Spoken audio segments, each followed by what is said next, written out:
upcoming releases of things based on Android, and I think Sony is pretty happy with that. And Sony is a very major company. You know the differences in size. You're talking about a couple of companies that work in different areas. I'm trying to think what they would have to do together. I mean, apart from the fact there is the conflict there because of the consoles. I don't. What would Microsoft give to Sony? Yeah, I mean, it's quite. What, Windows Phone 7? What? I mean, seriously. I mean, I don't really see what they would benefit from.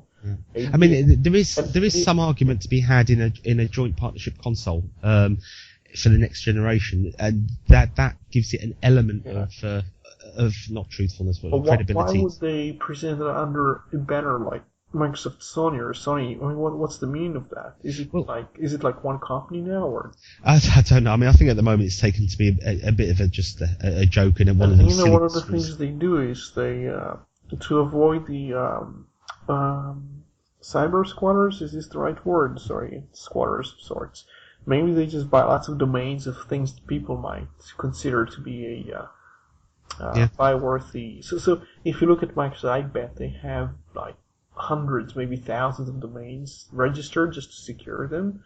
I know Google does that. So Google doesn't want you to press something like GOO, G3E or something .com and then go to some rogue site somewhere. So they will try and pick up things that could be typos and because people do exploit things like that in Hotmail, typos in Hotmail. People register these domains and try to sell things to you, usually trying to assume that the user is going to be confused and expect to be approaching Hotmail. They'll try to take advantage of the situation of the confusion.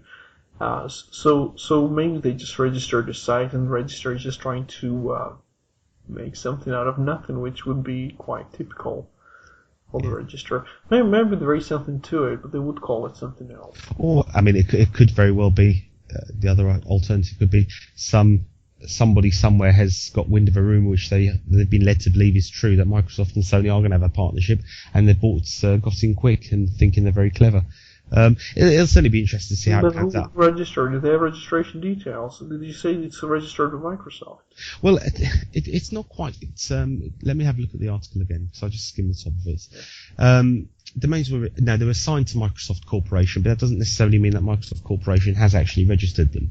You know what? They used to do something very nefarious when they basically were doing a campaign against VMware. And I think it was called something like VMwareIsTooExpensive.com or something of that sort. And what they did, if you look at the registration details, even though it was very obviously Microsoft's campaigns because they were promoting that, actually they went to VMware's conference and tried to do the campaign right in their faces. If you look at the registration details of the site, it had something to do with the web developer that's based near Microsoft or one of the companies they hired to do that. So even when you look at registration details, Microsoft tends to, when it's doing some really dirty, kind of aggressive, abrasive work, they sometimes offshore it or kind of outsource it to someone else. So it doesn't look like it's Microsoft doing that.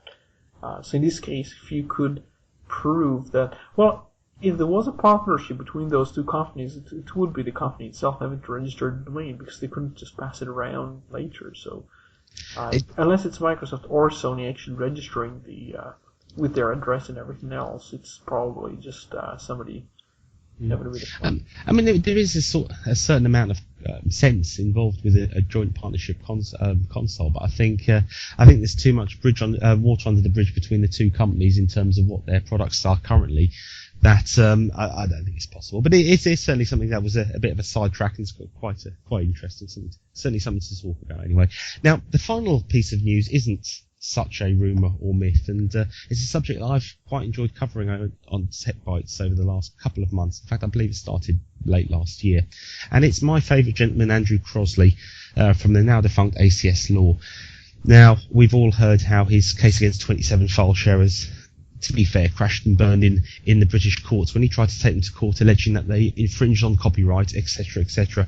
We won't go through all that again. I think everybody's heard the story 1,001 times. It was even highlighted on BBC One on their, I think, was it Dispatches, or there was some sort of program, a documentary with ACS Law on it. So everybody's heard the story. But what they might not have heard is that the charges against Andrew Crosley and the charges that he'd be facing at the Solicitors Regulatory Authority later this year. And we now, thanks to Torrent Freak, have got a list of those claims that are facing the lawyer.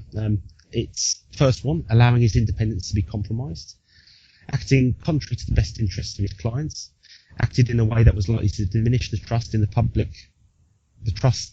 places in him or in the legal profession, entered into arrangements to receive contingency fees for work done in prosecuting or defending contentious proceedings before the courts of England and Wales, except as permitted by statute or the common law, acted where there was conflict of interest in circumstances not permitted, in particular because there was a conflict of interest with those of his clients, and finally, no, not finally, there's two more, number 6, used his position as a solicitor to take or attempt to take unfair advantage of other persons being recipients of letters of claim, either for his own benefit or the benefit of his clients.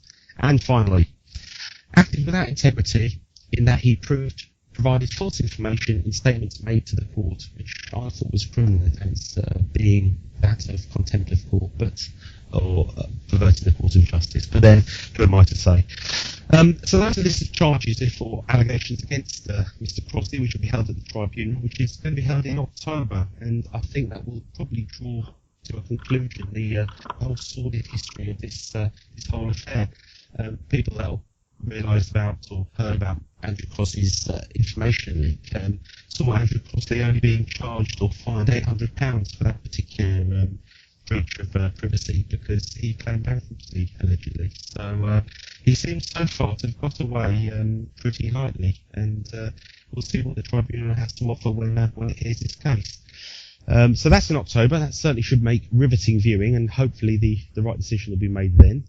And now, unless Roy wants to add to that particular story, we're going to finish with Roy because he's going to play us out with the last track. I'll just say thank you for downloading. It's been a pleasure being here again. I apologise if you've been waiting a few extra days for an episode, but it's purely work commitments on my behalf which has slowed things up. So with that in mind, I'll pass it straight over to Roy to play us out with whatever track he has decided upon. Thanks, Tim. I just want to point out something very quickly. This is the first time we actually write some few words before the show so that we can actually give a summary before we start rambling for about an hour and a half, I believe, is the normal time we usually spend on that.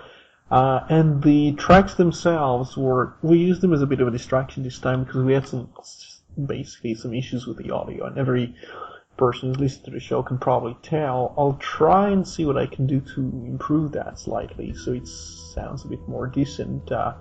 And until next time, we're going to go out with the Divide and Conquer, and that's by a singer called Van de Veer.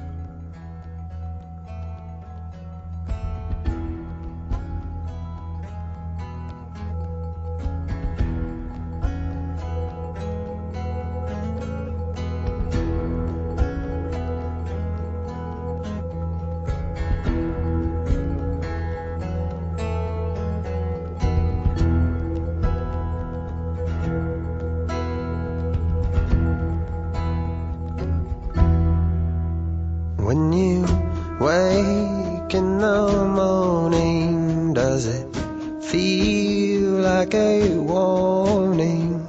Bell has rung. Are you having fun? When you gaze out your window, does it phase or envelop you? Have you lost your sight?